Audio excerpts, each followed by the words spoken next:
Embed from Getty Images. Liberal Democrat MEP Catherine Bearder has put pen to paper in a letter to MIchael Gove MP, the Secretary of State for the Environment, Food and Rural Affairs.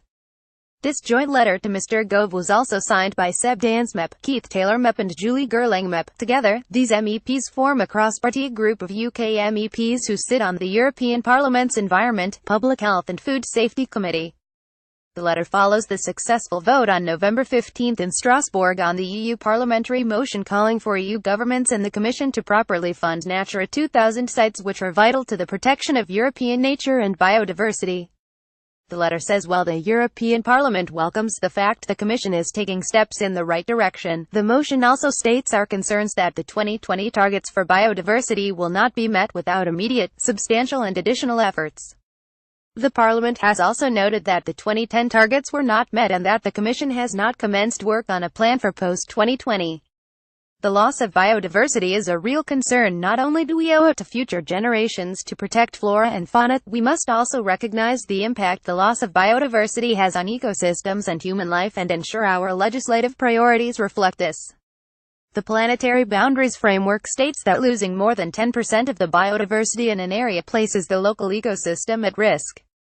Yet a concerning 2016 report states that 58% of the world's land coverage already falls below the safe level.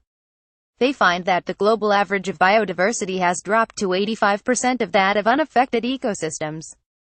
One way the EU seeks to address the issue is through the Natura 2000 scheme, which costs €5.8 billion but is estimated to yield benefits of €200,300 billion, protects over 18% of the EU's land area and almost 6% of its marine territory, and it is the largest coordinated network of protected areas in the world.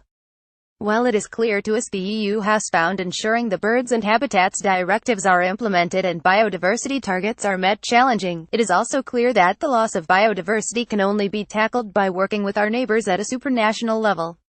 With this in mind, we have three questions. What funding does the UK government currently receive from the Natura 2000 scheme? Will this funding be matched by the government after an exit from the European Union? What preparatory work has the UK government been doing to ensure there are mechanisms in place for continued collaboration in tackling the loss of biodiversity after we exit the European Union?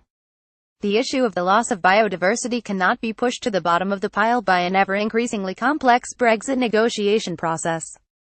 We look forward to your response answering our questions above. Read more by The Voice. This entry was posted in Europe International and News.